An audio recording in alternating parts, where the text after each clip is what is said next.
Is Israel listening to the U.S.? Suggestions to not blanket military attacks in Gaza and to focus entirely on Hamas while trying to avoid killing civilians. It is the biggest critique of Israel from other countries. Vice President Harris also sounding that alarm. Meanwhile, Israel expanding attacks on Hamas in southern Gaza and urging Palestinians to leave some areas. War. Here's Josh Einiger.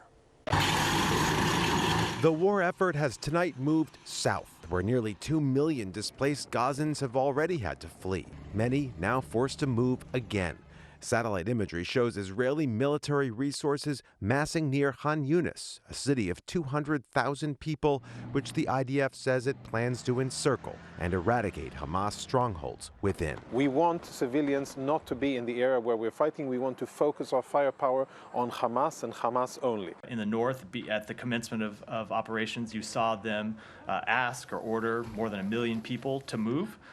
We've seen a much more targeted request for evacuations here, where the Israeli Defense Forces have identified specific neighborhoods where they plan to conduct military operations and urged in advance of those operations the people in those neighborhoods to move. But Hamas reported more casualties today, including many who flooded into overburdened hospitals in the south.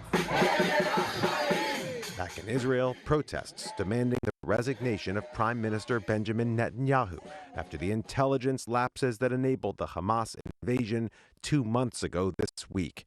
86 Israeli hostages were released during the ceasefire last week, many of them children. They looked like shadows of children, not like children. They looked like shadows. We heard again and again that Hamas were psychologically harassing them on a daily basis.